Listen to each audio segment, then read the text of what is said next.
in coming up with the idea for Cars, it was like putting my two loves together, kind of for the first time. The two halves of my family, my mom being an artist and my dad being a car guy. When the cars came off turn 4 and they're coming down to take the green, I said, boogity, boogity, boogity, let's go racing, boys.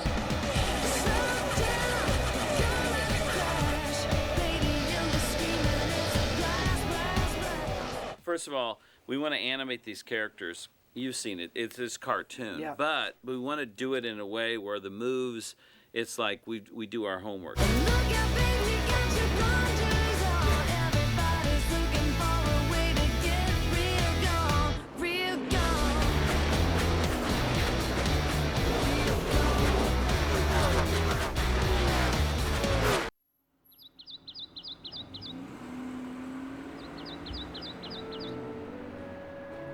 Radiator Springs, the glorious jewel strung on the necklace of Route 66, the Mother Road. We researched a lot about Route 66, and there was one author named Michael Wallace who wrote the definitive book on Route 66, Route 66, the Mother Road. We called him up, and he was happy to talk to us, and he came out to Pixar. John wanted everyone to learn as much as they possibly could about the road and experience the road. So I had to take them out on the road. And we took a trip down Route 66, and I think that let us in on this sort of feeling of the world that was this movie Cars out on the road there. But it was also like a team-building sort of bonding experience. This is going to be a wide-open trip. There are no holds barred. You're going to meet a lot of people you might not agree with. If you ever plan to motor west, take the highway, it's my way, it's the best. Halfway between Chicago and Los Angeles, right here. Right here. A new zany character come along, and there's one coming right here, right now. More than 2,000 miles all the way. Oh, get your kicks on Route 66. I'm not sure if I can do it like that.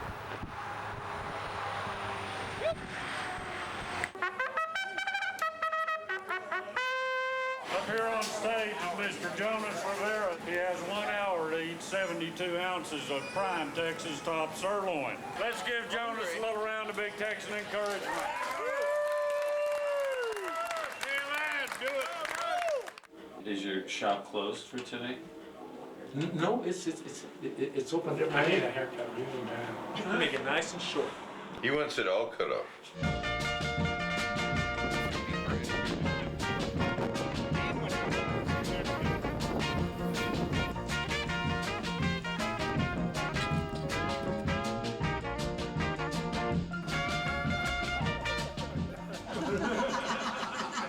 We take the highway, that's the best.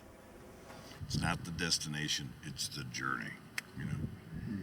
It's all right to get lost, it's all right to spend time, it's all right to stop and, you know, do what you need to do. 7, 6, 5, 4, 3, 2. You can still do it. 1. Damn it. One of the things that inspired us the most, that we didn't expect, was we saw a documentary on the creation of the interstate highway system. After these highways were built, what happened to the old highway towns when the new interstate came and bypassed them?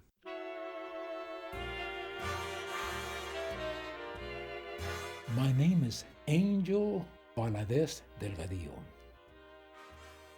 When we were bypassed at about this time of the day, 1:30, 2 o'clock, the world stopped. The world just forgot about us. But it didn't come back to normal for 10 long years. What happened? The town got bypassed just to save 10 minutes of driving. When you begin to see your community die instantly, and no one cares whether you sink or swim. There was no reason to get out of bed. Before the interstate, people would take car trips as a vacation. I know I did when I was a child growing up. We'd drive early morning and we'd stop about 2 o'clock in the afternoon, check in a motel and let the kids swim and play and feed them and put them in bed, and we'd get them up early the next morning and put them in the back of the car. We'd flatten it out. My wife always had a camera on her shoulder. We'd stop and smell the roses. We were driving. We'd go through a little town. There'd be an art show or something displayed out there. We'd stop. Cars is a very personal story to me. Not only is it inspired by my love of cars, not only is it inspired by my dad, who was a parts manager at a Chevrolet dealership, but it's inspired by something that happened to me in my life. Sheriff Woody! I directed Toy Story, A Bug's Life, and Toy Story 2. By the time I was done with Toy Story 2, it was 1999. 9 years had passed. We had had 4 boys. And my wife said, John, you know, we've supported you in making all these films and the building of Pixar and all like that. But you better be careful, because one day you're going to wake up and your boys are going off to college and you will have missed it. So I took the summer off. My wife and I bought a used motorhome, and I wanted to stay off the interstate highway system and travel America. And you know what happened? We got so close as a family. It changed my life. I came back knowing what I wanted this movie to be about, is a character discovering what I discovered, that the journey in life is a reward, you know? And I started thinking, and all of a sudden the story just started coming out. It's got to be about a race car. Speed. I am Speed. 1 winner, 42 losers. I eat losers for breakfast. Imagine this being a personality of a character. It's like nothing else matters but achieving it as fast as you can, winning, getting that championship. I thought this is the perfect character to all of a sudden be forced to slow down.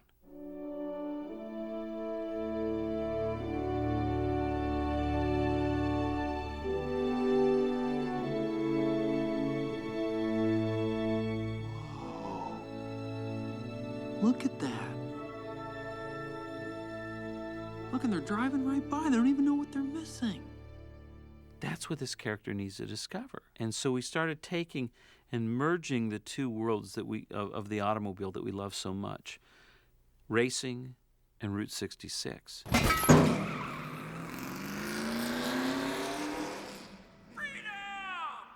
So I want to introduce you to Jerry Nadeau. Racers are very rare breeds. They're not like every normal person in the world, and I think, you know, the speed attracts me. So some tracks, it's good to run the bottom, like Bristol. Once you feel the car right about here, once you feel like it's in the racetrack, then it's like, back on the gas. John has always been a car guy, and I think he's always had a great love for the art and the style side of cars. I don't know that he had much background in racing before we got to know each other. We wanted to make the broadcasting of the racing authentic. So we contacted Artie Kempner. Artie Kempner was this director. And that's something for you all probably to think about when you're animating the cars when the wreck happens. What these guys go through. He became one of our greatest advisors. And one of the things he taught us is how important the broadcasters are. This is what it's all about, a three-way battle for the lead with 10 to go. One of the greatest voices of racing is Darrell Waltrip. I've never been to any race, whether it's a go-kart race in a parking lot or a race at Daytona or a race at Indy, that I didn't get excited about. Watch this, here he goes. Craven gets that high right out next to that wall. Watch. Right there. Close. Right there in the middle. Cuts down. He's going to make it down. He's going to get down under him. That's not the way to do it. I don't know. Come on, baby. Come on. I was so inspired by your broadcasts, that you, Artie directing, and all the Fox team. For the first time, you felt the excitement on TV that you feel at a track. Who's going to get off? Here he comes. Here he comes. He's got him this time. It's going to be a drag race. Wow. They touch. They touch. Craven got him. Craven got him. Craven got him. And Craven. All right. What a finish. Have you ever? No, I've never. Wow.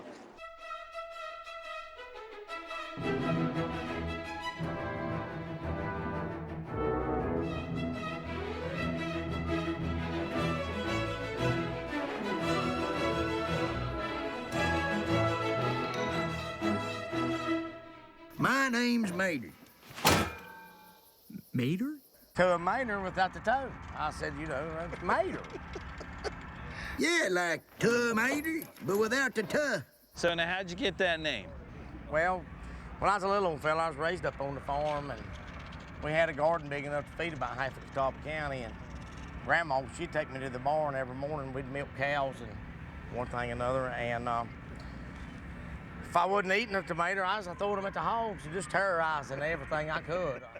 How long have you been doing this? How long have you been promoting NASCAR? I've been involved in the racing business for 50 years. Was this in the days when the guys were still running a little moonshine? Oh, the moonshine was flowing freely from the North Carolina mountains at that time. Was it really? Yeah. Yeah, as a matter of fact, I bought one of the moonshine cars. Because, when you got caught, there was a federal offense and they seized the car. Right. And then they auctioned it off. And I won a lot of bets with that car.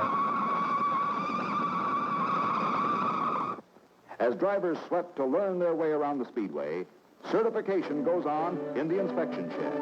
89 entries for the Labor Day Classic are torn apart under the eyes of NASCAR, National Association of Stock Car Auto Racing Inspectors, who certify that every important detail of these cars is stock, that every part is available to the American public and listed in the manufacturer's parts book for that car and for that year.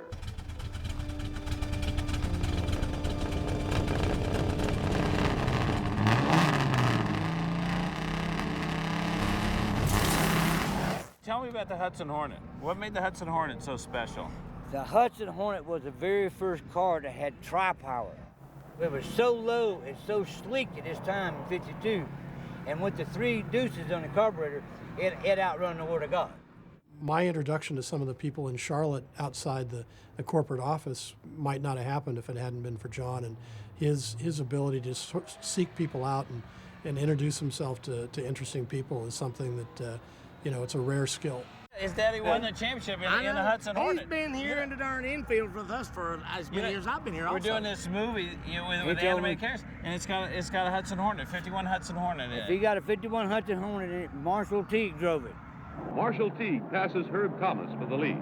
Teague, driving number 6, owns both cars. 30-year-old Teague, 225-pound native son of Daytona Beach, was last year's winner. Tell me what this thing is. It's a piece of Goodyear rubber. That's the marbles that end up, they call marbles. and it looks just like a marble. Tires are soft to get hot and sticky, and chunks of rubber just fly off of these. And there you are. Got my little smile there. Yeah, You're doing good. Okay. We've been getting to your smile. Right, that's we good. We had to do more to the model and give it more controls to get your smile. You got more talent in one lug nut than a lot of cars has got in their whole body. Really? Oh, But you're stupid. Excuse me? This ain't a one-man deal, kid. We did not take no for an answer. We used to talk at Chamber of Commerce meetings, how do we get the economy back? I stuck to Route 66 because after the bypass, tourists began to trickle back into Seligman. Next thing you know, we had formed the historic Route 66 Association of Arizona. The state made Route 66 historic December of the same year. We got the attention of our Arizona Department of Transportation, and the rest is history.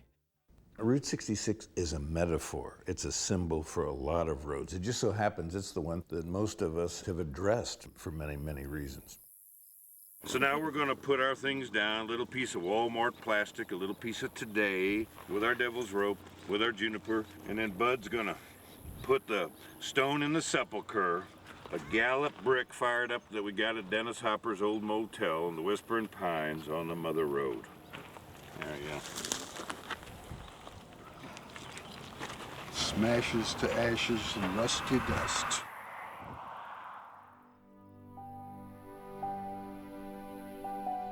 We all discovered something we weren't expecting, you know? It's just like life. You start down the path not knowing where it's going to lead you, but you enjoy the ride.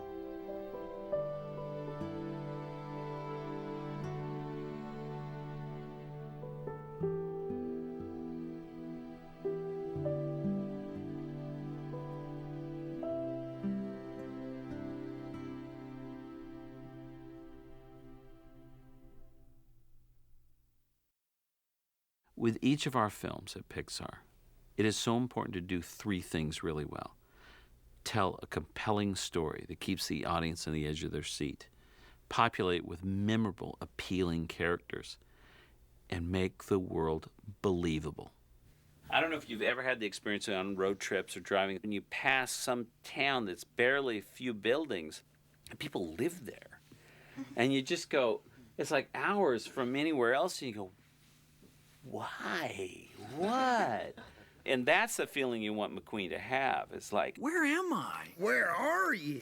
Shoot, you're in Radiator Springs.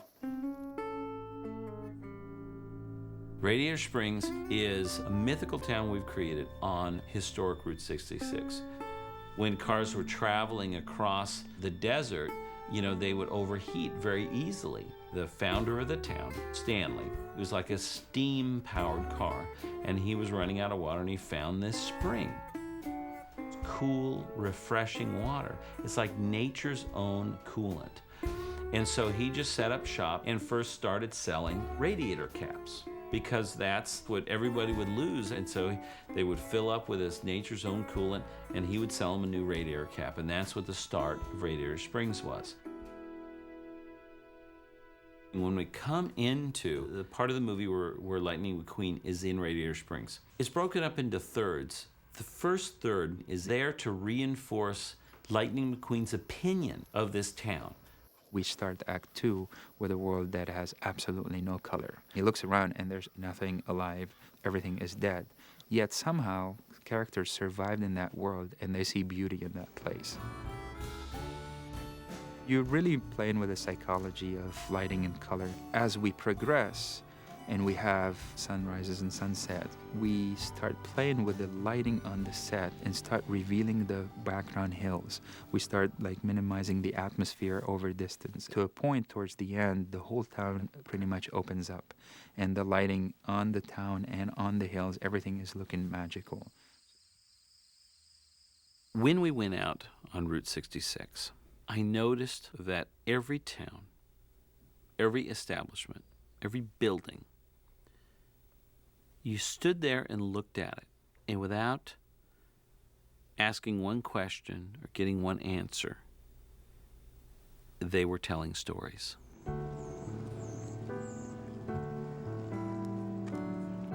The cracks in the road where grass was growing, the aged paint, a brick wall that had 3 different signs painted on it, the paint's peeled off and you could see all 3. All of these things told you that these establishments, this town, this place was once vibrant, was once full of life, but that's been a long time ago. I've been looking forward to seeing this place. John, pressed metal ceiling. Oh, look at this. Pressed metal ceiling.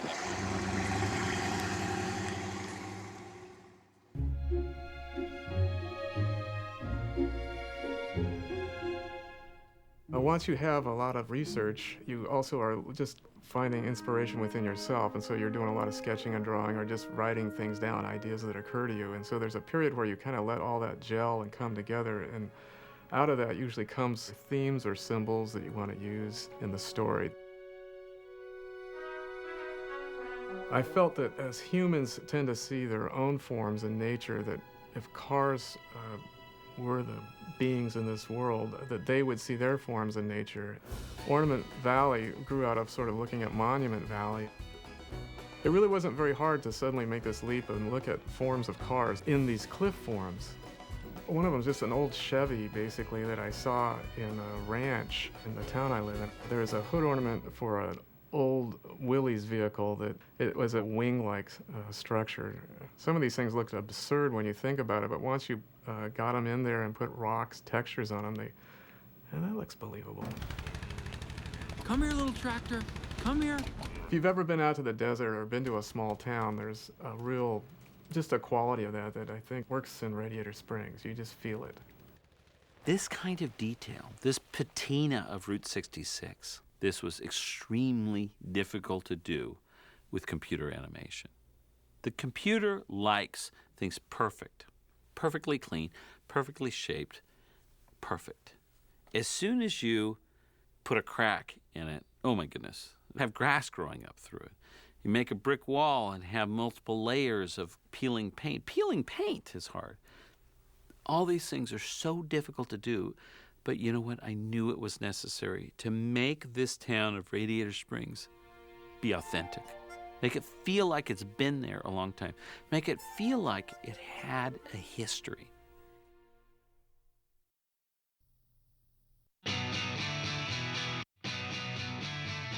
I have not seen a lot of other racing movies, but the ones I have seen tend to err on the side of incredible and ridiculous. There's nothing worse for a car person than watching a movie and seeing something totally out of context. You're watching, say, like a period 50s movie, and a 70s Volkswagen Beetle goes by. That's the most annoying thing in the world to a car person. I love cars, I love racing, I love all that. And so I got really geeky with the detail and trying to get it all authentic.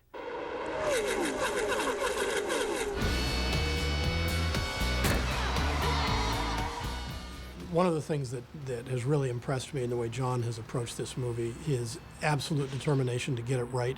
And I saw that early on just from the standpoint of audio. We've had sound engineers from Pixar here at our track and visiting other tracks around the country, just recording sound and making sure that they get that piece of it right.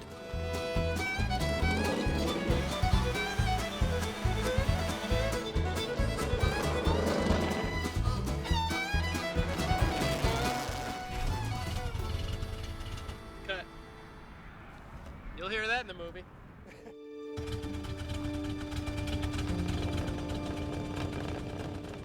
Because they are cars that talk, you want to give them some legitimacy. You want some reality based in this film because, yeah, they do, you know, these are talking cars and they could do anything if you didn't ground them in some sort of reality.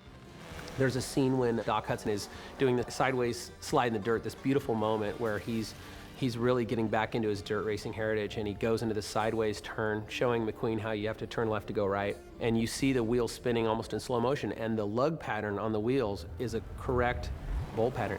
Come on, how many people are gonna do that?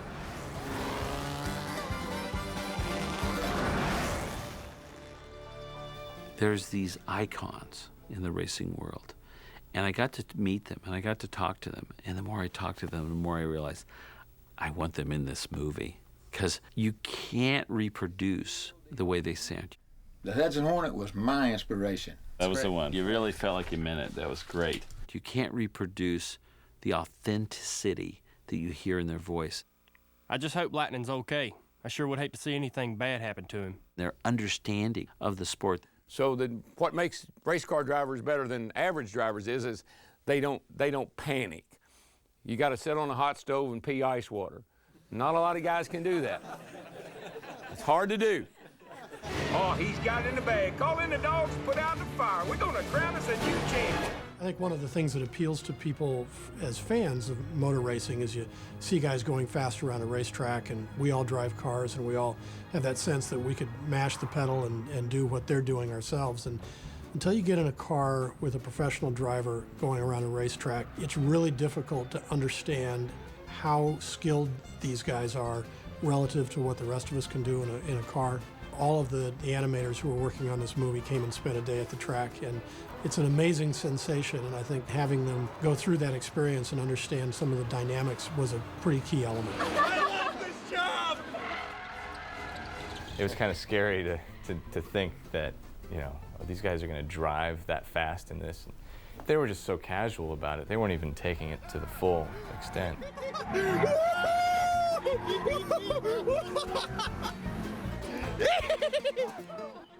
Not only did we want to make the racing authentic, we wanted to make the way the racing was portrayed on television, the broadcasting of the racing authentic.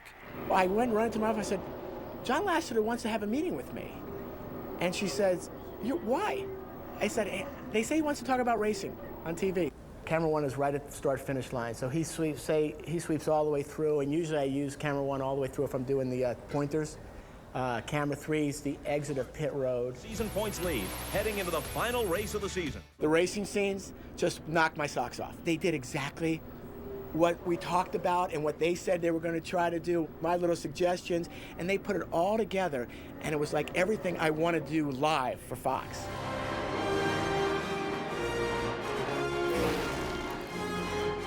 It captures racing in a way that you can't even do it with real life. John Lasseter put a dimension to it that I never thought he could pull off.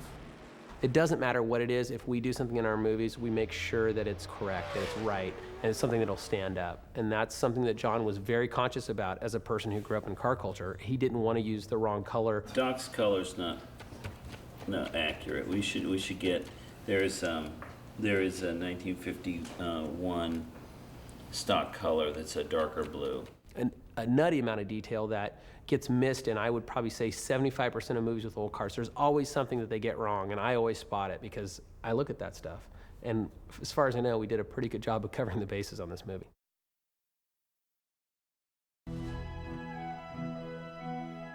You'd hear a lot of people say, what are you working on? I'm working on a movie called Cars. Oh, Cars.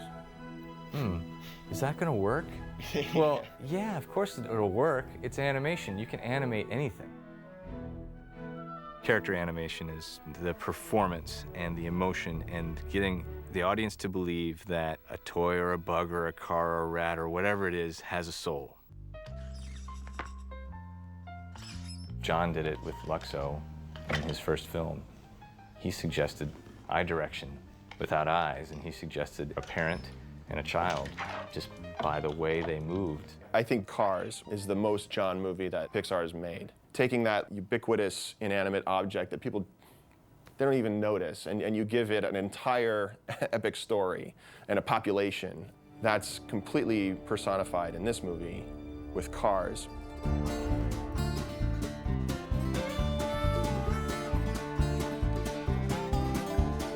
You have to immerse yourself in the actual physics of the thing you're animating. The first tests we did looked wrong. You know, they looked like cartoons. The weight wouldn't be right, the physics wouldn't be exactly right. They would look kind of light. Yeah, these cars talk, and yeah, they move and they bend, but they can't look like rubber. You have to have truth materials. It is metal and it is paint, and you can only bend it so far before chrome would crack or paint would chip off. We want people to look at it and say, that's 5,000 pounds moving around. You come up with new ways to translate into this new body type, but the basic nuts and bolts of acting don't really change.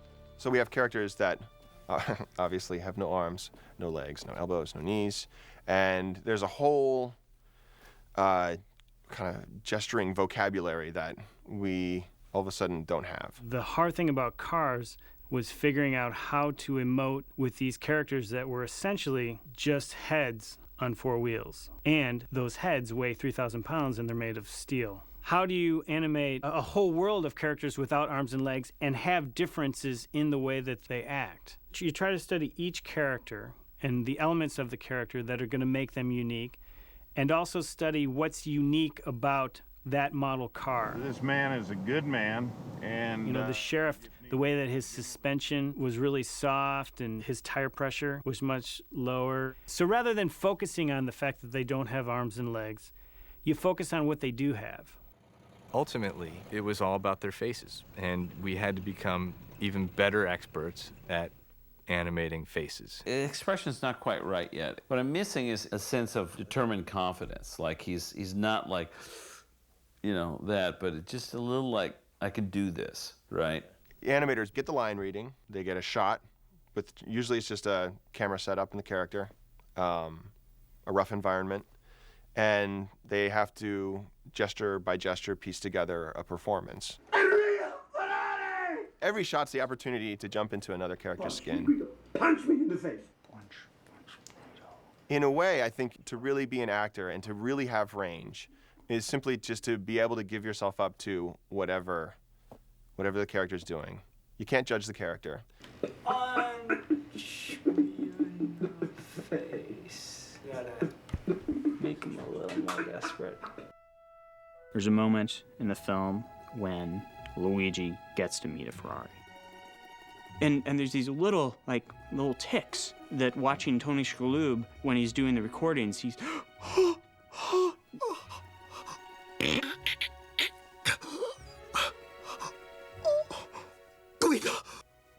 Guido, there is a real Michael Schumacher Ferrari in my store. I must be dreaming. I must be. Punch me, Guido. Punch me in the face. At first, I just had him talking. Guido, this is a Ferrari, blah, blah, blah. And then, John came in, and being John go, no. I would amp up maybe through the high frequency little shakes of just the excitement of just.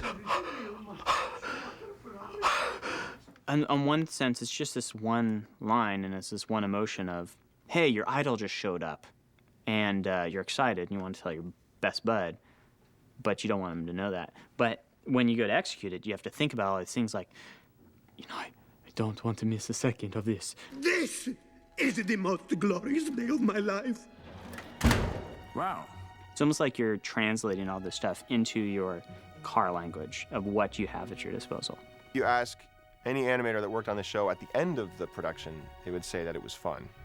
It's fun to have that limitation because you end up having to come up with creative solutions.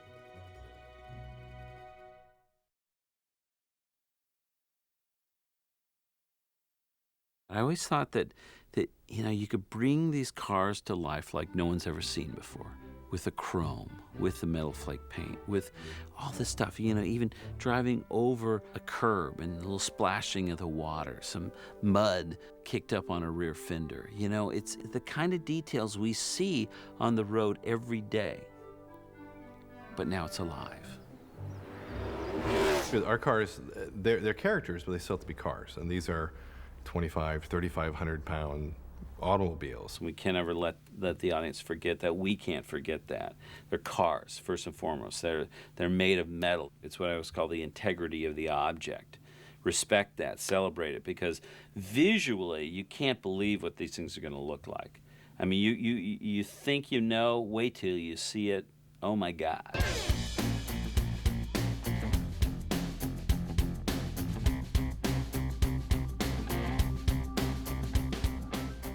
There's not so much an artistic decision like, what should we do here, what should we do there? They're all artistic decisions, but when it comes to something like subtle little detail like tire treads, you kind of have to do the research.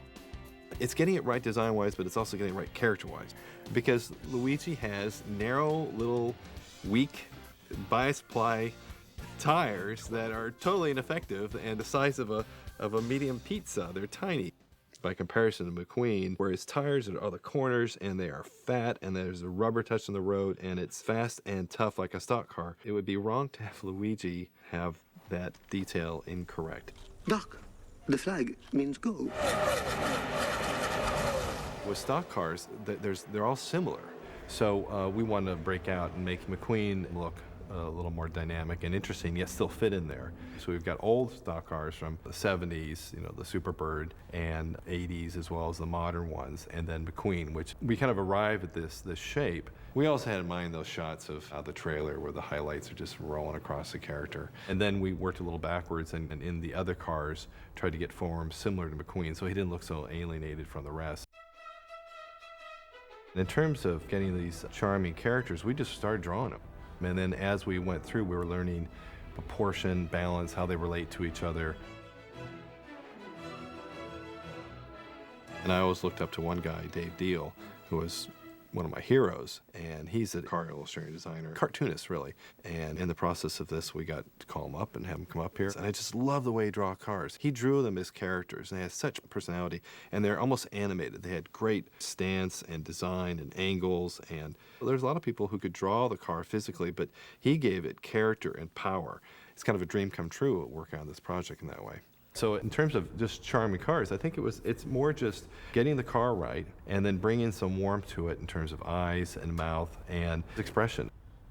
Modeling is basically taking the drawings that an art director has done and creating the geometry that later gets animated in the film, actually flushing it out in 3D on the computer. Articulation is then giving the character controls to move, basically like adding muscles to a character, whether it's moving, facial muscles, lips, eyes, brows, or general AVARs, what we call animated variables that move a character around, roll the wheels, and things like that. On Cars, we have a whole world of characters, not only cars that are around today, but cars that are old, and not only cars that are old now, but cars that are old the way they were then. And we had to have shaders and surfaces that would reflect that time change. Textures are beyond the color, sort of what lays into that color to create the surface on a character. Scratches, pitting, denting, rusting. To me, the most challenging texture going into this film and coming out of this film is chrome.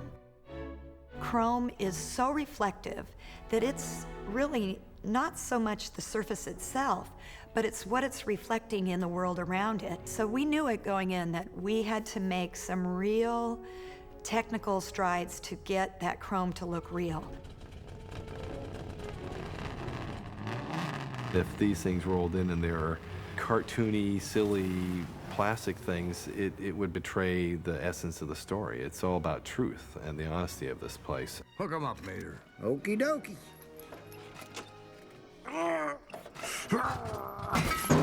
Mater's great fun because it goes back to some of the research trips we took, but not to Detroit, to 66. I remember in one town we pulled around the corner and there were these old rusty trucks. And one in particular, it was Mater. We found them. And these cars patina in a different way in the Southwest, where it's not an East Coast rust, it's a sunburn, and the sides kind of retain some of their color, and the dirt and the wear, and then I was enamored by this. We did that trip early on, and you see it in the movie. It is there. You just have the sense of place that came from all that early research.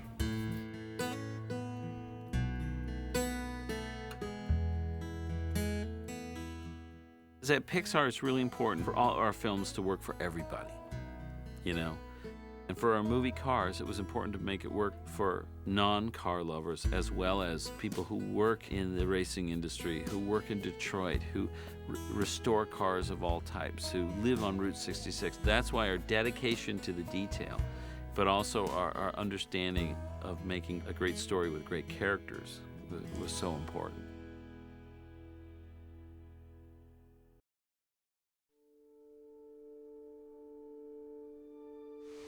When I first took a look at a Hudson Hornet, and they said this car was the fastest car of its day, and I looked at it and go, but it looks like a grandpa car.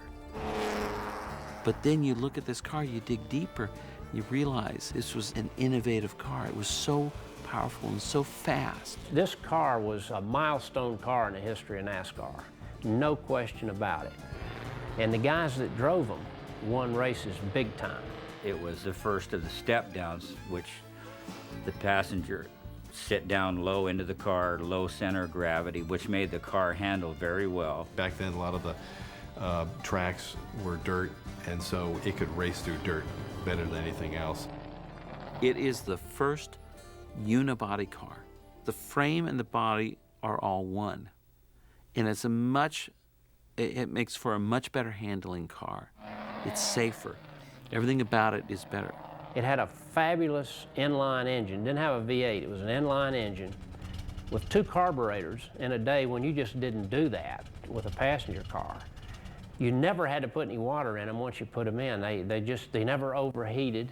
And when they raced, they just kept on going, lap after lap after lap. And they won championships in 51, 52, 53, and they ran very well in 54.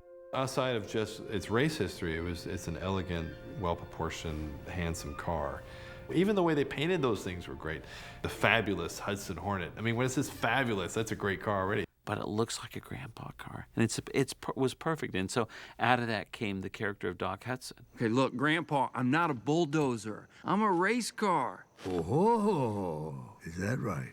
Then why don't we just have a little race, me and you? And there's that marriage between that beautiful old car and Paul Newman that made HUD. I mean, it's a perfect match. He's 80 years old and he's still racing, and he's so good at it. That's his passion in life. He's a great actor, but he loves racing. It isn't just that you go through a turn or two turns or 3 turns. It's that you go through 50 laps on the outside, on the inside, on the inside, on the outside. You know, every lap, inches never touched.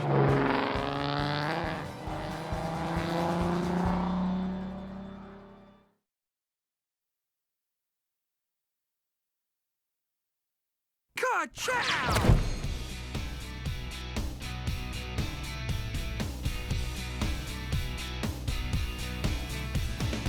We produced graphics in the order of, thousands. Wow, I mean, there were so many product stickers just on the race cars alone. Graphics on the track itself, along the fence, on the broadcaster's booth. All the team trailers, all the cars, the press passes, camera crews, police cars. What's on a police car? Stars on the door. Is it stars? Medications that a car might use, a product that a car might eat. Everything has a brand. Everything is adorned with a label. Icons for the restrooms. The label on a fire extinguisher. Postcards and bumper stickers and old enameled signs and gas pumps. This went on and on. You get a little myopic when you're building your graphics because you might just be doing reporters and camera truck. But the shot has 10 reporters, 10 camera trucks, and then all the people watching the interview taking place, and then all the race cars behind it. It's overwhelming at times. The graphics really add an extra layer of detail that really make the environments or even the characters a lot more realistic or believable. When you were in stores like that we went into on Route 66, these souvenir shops, there is so much stuff on the walls. It's like this patchwork quilt of colors and shapes and forms. Everywhere you look, there's many things in front of you. There were so many different aspects to the film that we were asked to come up with ideas for. There were store names in Radiator Springs. There was Miss Piston and Wimpy's Wipers, and what would those stores carry? For example, at Flo's Diner, what would she advertise? What would these cars eat? Hot buttered lug nuts, hot brake pads, frosty antifreeze, things like that were kind of diner-ish, but something that cars could relate to. We wanted to create brands that reflect our world and give people in the audience something to relate to. That ended up being really fun because you'd have to come up with a whole graphic package for a non-existing product. Like, how would it look on the shelf? What would the packaging be for it? And then how would they paint a car for this non-existent product?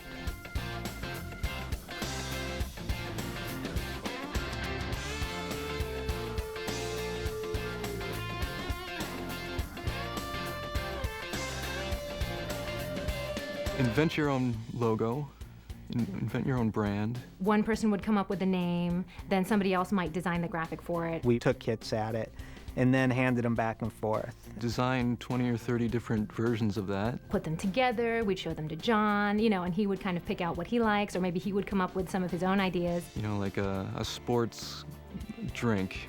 What's the car culture equivalent of a sports drink? Perhaps they're using nitro or a gas additive, or then we filter that into our fantasy world, and voila, Nitro-Aid.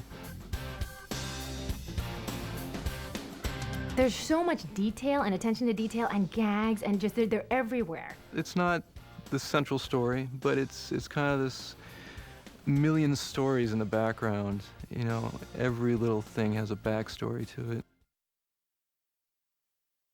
A lot of guys collect cars, but a lot of times you just collect them because you like a particular car, or you like a model, or you like something about that car.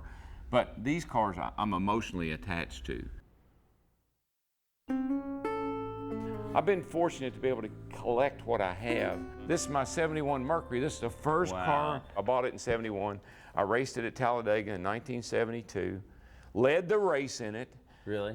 Had a really good run going, and then I was a rookie, and that was my first race. I went to Talladega. Talladega was your first race? That was the first place I went. And people always say, baptism by fire. Why did you go to Talladega? I said, because my car was ready, and that was the race that we're having that week. Wow. So this is back Oh, when yeah. you used stock stock hoods, you'd stock go to, fenders. Yeah, and you'd go to the stuff? junkyard. Now you might carve on them a little bit and narrow them up and cut the bumpers and make it a So little it's more. got a tube frame, right? Oh, a yeah. racing frame, but Yeah. then you put the stock. It's stock got a body it's got a parts. snout on it, just like they have today. But the cars structurally haven't changed that much. Really? Technology is what's changed. Mm-hmm. How they build them, the way they build them, the materials they use. That's what's changed. So how does a car like this handle differently than doing Talladega in one of the later cars? I mean, did we know anything about aerodynamics? No. I think not.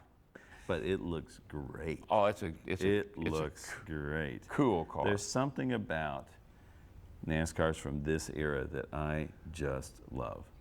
This car was actually an 81 Buick. This is a road race, so you ran this. Yeah, I ran it at Riverside. Riverside, that was before they started running up at Sonoma. And it was really one of the first all full-blown road race cars there was. See, the oil coolers moved over here. Oh, right, The chassis offset. Everything was built. Everything was put over on the right side to make it where we normally put everything on the left side. Right. They just moved everything over, moved the engine over. Did you do much road racing, or was it mostly ovals? We did Riverside all through the 70s and 80s. I won 6 races at Riverside. Wow. That's one of my favorite cars. This is amazing. This is a little Camaro. Camaros ran NASCAR. Well, this is the modified division. So all these modified guys are trying to figure out, well, what are we going to do for Daytona? So they're all making all these old ugly noses and pieces to put on their modifieds to go to Daytona. Well, we look in the rule book and they say, hey, man, you can run a Camaro. And this hood is really heavy. These are Volkswagen fenders. They're Volkswagen Yeah. fenders? So if a Camaro married a Volkswagen, had a baby, This is what it looked like. This is what it looked like. Slick piece. She's ready to race. So this car has an incredible history. It was built in 1977 and it never was in a wreck. Oh, wow. It's won on quarter miles, half miles, 1 miles, road courses, and 1.5 mile racetrack. Really?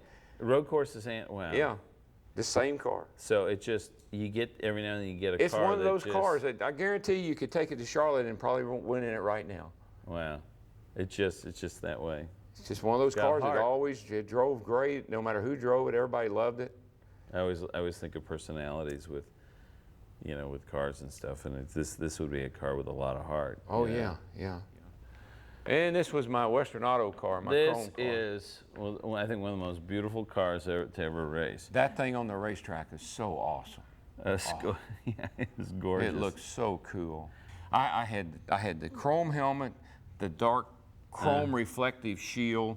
I had Bill Simpson to build me a chrome uniform, which was out of that, you've seen firemen's uniforms. Well, it was that kind of crickly kind of stuff. I couldn't race in it, but I took a lot of pictures in it. Oh, I see. And I had chrome shoes, and I had chrome car. When we asked you what car you wanted, what you wanted to look like in the movie, Yeah. So what's Daryl Cartrip going to look like? And you said chrome. Chrome. Right away. You said chrome with flames. Chrome with flames. That's as good as it can get. Yeah, chrome with flames. If you're a car guy from our era, particularly, chrome and flames, that's 2 things you got to have. Yeah. Boy, you do look good in the movie, too. You look really good in the movie. I got to say, it's my favorite car in the movie. Oh, I love it. This is one of my favorite vets. Look at that silver leather interior. In May of '78, we're riding dealers around the racetrack. And I'm driving this one, and I said, God, I love this. This thing is beautiful. I said, man, I'm going to tell y'all something. If I win this race Sunday, put my name on this baby. I said, I'm going to buy this car. So I won the race on Sunday. I woke up Monday morning and this car was sitting in my driveway. Really? You know? In the old Stooges truck. I finished 6th at Martinsville in that truck. So how do trucks drive in comparison to cars? People always say, well, how do you keep the back ends under those things? So they think about them being tail happy, you know? Right. But these things have got a lot more downforce than people think they do. The air comes over here, and yeah, it's got a pretty tall cab, but you've got this whole back sealed off. And so when the air comes over, the spoiler's almost as high as the roof. So this thing has got a ton of, well, half ton of rear downforce. You know, we said at the beginning, there's our first car, and this is my last car right here. This is Route 66. Route 66, it's like Radiator Springs, you know? Yep, I sat on front row at Indy in 2000. That was a highlight of 2000. I thought I was going to get the pole at Indy, and Ricky Rudd ended up beating me by 200s. Wow. And I had an awesome car that day, and I finished 11th, but I had a winning car. I just made a bad pit stop. That was the highlight of the whole 2000 season, unfortunately. I can't tell you how you've influenced this film in great. so ways. It's like even before I got to know you and just watching your work, you know, on Fox and your racing and stuff, but then getting to know you and what you've helped take this, the animators and the authenticity up, and the excitement for it up to another level. What a move by McQueen. He's caught up to the leaders. Oh yeah, this is what it's all about. A three-way battle for the lead with 10 to go. Well, I know you, and I know your reputation, and I know what you've done already with these animations, and so you could even take an old country bumpkin like me and what I know and what you know, and I always like to say your 2 and my 2 makes 5. Yeah, well, thanks. Yeah. Thanks, man. All right, bud. Thank you. It's been a pleasure. Oh, it's been really fun.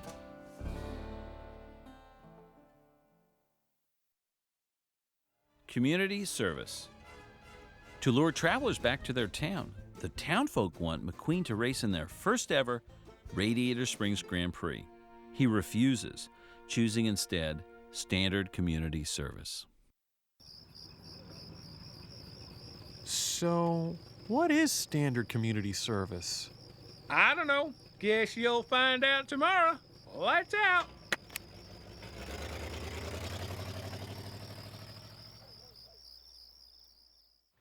Oh. Look, he's waking up. How you feeling, son? Oh, I feel kind of funny. Huh, that's weird.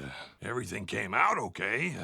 You'll be feeling like yourself in no time. Okay, Doc. Let's get him ready for community service. What have you done to me? You put my engine in a steamroller? You asked for community service, dummy. No, you guys are nuts! This place is crazy! I've got to get out of here! What's he doing?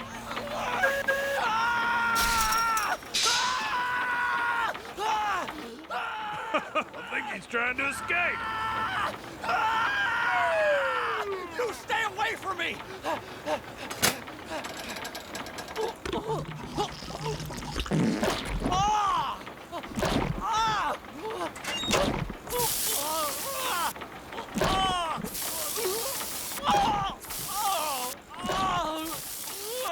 Look, he's a natural. Woo-wee! Thanks, Doc. I always wanted to be a race car. My pleasure, Mater. What do you think you're doing? Just borrowing your body. Come on, you ain't using it. I'll give it back when you're done. You're all monsters! No! Watch! No! Don't you wreck my body! Oh, put the silly thing in reverse. Mac? He's back. Oh, thank goodness. Mac! Over here! Lightning! I couldn't stay mad at you. Nice road. That's not me. It's him. You've got the wrong car. Let's get you to the track. You got a race to win. Good to see ya. Sorry about the mix-up. Just get in here. No, you can't. I always wanted to be a race car. No! Somebody stop him! He's stealing my body! He's stealing my life! What you babbling about, boy? You still got a lot of work to do. No!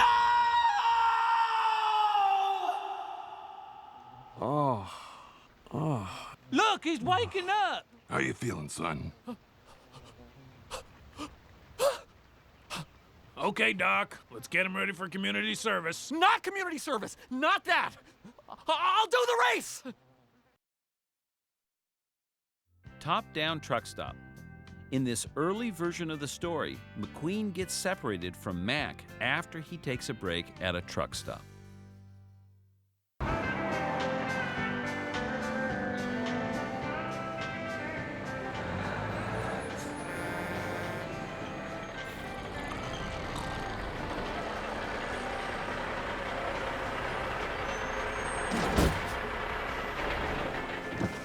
What's going on, Mac? Why are we stopping? Well, we kind of hit a moth blizzard back there, you know? Got a grill full, can't even see.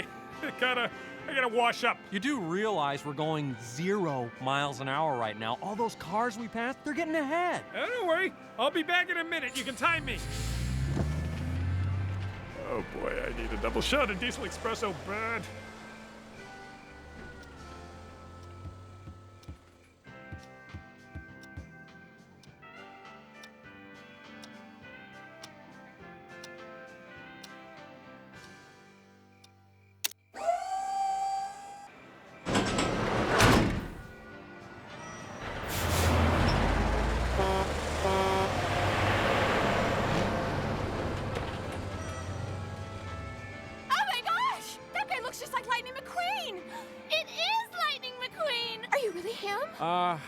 Yeah. I'm Mia. I'm Tia. We're twins. Can you tell? Have you seen my driver? Big, ugly guy, kind of slow. Hey, everybody, it's Lightning McQueen. Hey, brother, look, it's that race car. Whoa, we never get celebrities around here. Hey, buddy, you won that race. You saw me win? Yeah, you were robbed. They totally took it away from you. Tires or no tires, you had him by a tread. Totally. All right, Freddy. Give it to me, Freddy. Hit me. All right, Freddy, that's good. That's enough. I'm up. Ooh, boy, am I up. And when you crawled across the finish line, oh my gosh, you had me all choked up. You're the fastest car I've ever seen. Hey, he doesn't even have headlights. They're just stickers. Yep, little known fact, race cars don't need headlights. The track is always lit. So's my brother, but he still needs headlights. I'm back. I got all the bugs out. I'm ready to go. Amazing what a little blast of caffeine can do. I can drive all night. No more stops till we get to California. Here we go. Hey, McQueen, you need some lights? How about these? That's nothing. Check these out over here. How about this one? Thanks, but I gotta find Mac. Mac! Where'd you go? Mac!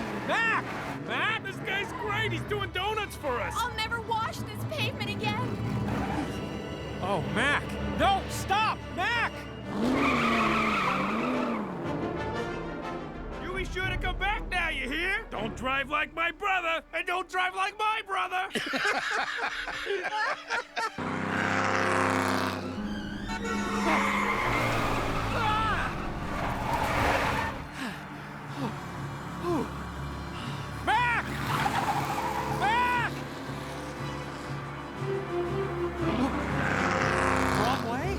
Wrong way!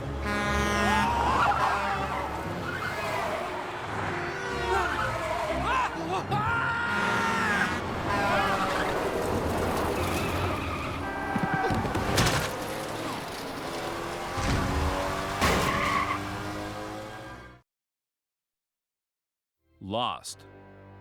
While trying to find his way back to the interstate, McQueen stumbles upon a graveyard of old cars. Mac! Stop! Mac! You're not Mac! Turn on your lights, you moron!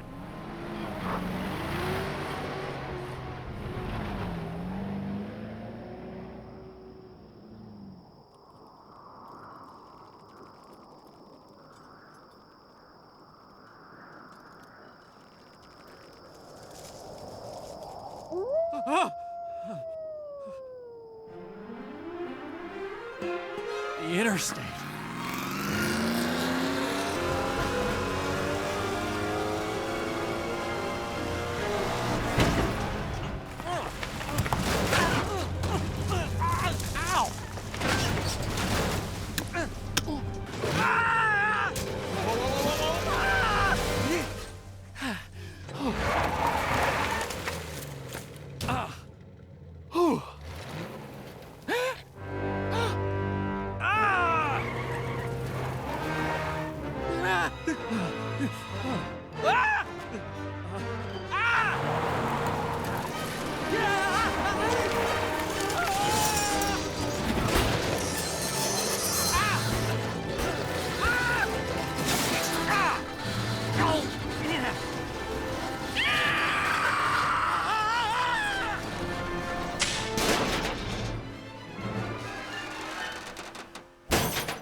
Motorama Girls. During a night of karaoke, McQueen learns how Flo and Ramon fell in love.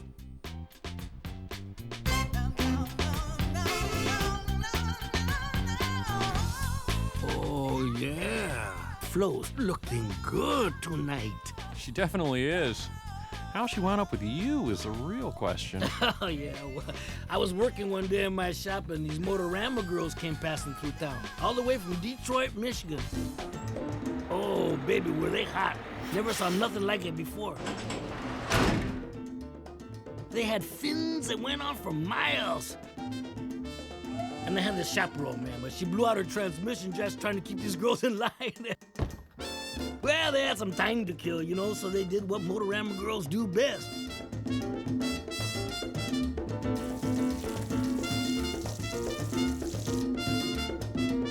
And they end up at Ramon's, because Ramon's was where it was at, you know.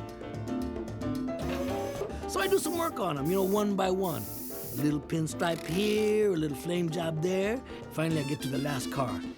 And I threw down the airbrush just like that. And she says, "What's the matter? You're too good to paint me?" I said, "No, baby. You're too good for me to paint. I can't touch a classic." Next day, Motorama girls left. And Flo stayed. Just like that? How'd you know she was the one? You just know, man. You just know.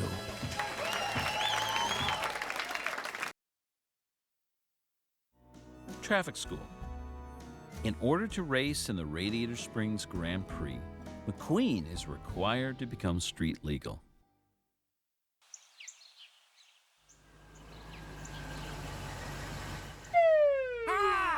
Get up, Buttercup. Time for traffic school. Traffic school? What? You heard the judge. You got to learn some manners. Come on, Twinkle Toes. So I hear you got the hots for Miss Sally. What? Welcome to a small town. News travels fast around here. Yeah, well, news travels wrong. I'll never see her again. It'll be too soon. And to motivate you to be a more attentive and safe driver. You're late. Have fun, Buttercup. Hey, buddy! I saved you a spot right here next to me. Yeah. Oh. As I was saying, the purpose of traffic school is to motivate you to be a more attentive and safe driver. Oh, please. Excuse me? I'm a professional race car. I already know all this stuff. Well, then, I suppose you wouldn't mind showing the rest of the class how to properly indicate a left turn, would you?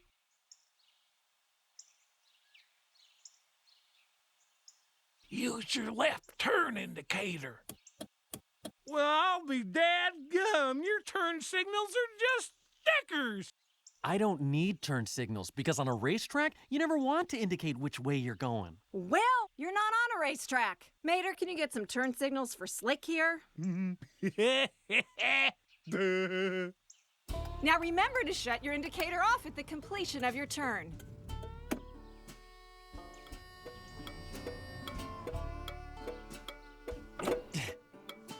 I can... Stop!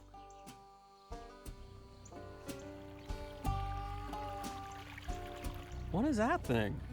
That thing is the famous Radiator Springs. Stanley found the springs over 80 years ago and was the only source of fresh water for miles. Stanley and that spring are what put this town on the map. This town's on a map? All right, pay attention. Now here's how it's done. Now you want your front and back wheels to be parallel and within 18 inches of the curb, like this. Now you give it a try. You want me to do it with my eyes open or shut? How about you try it with your mouth shut?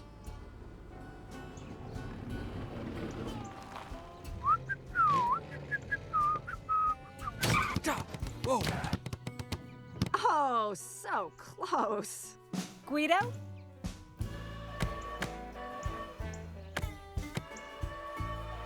Try again.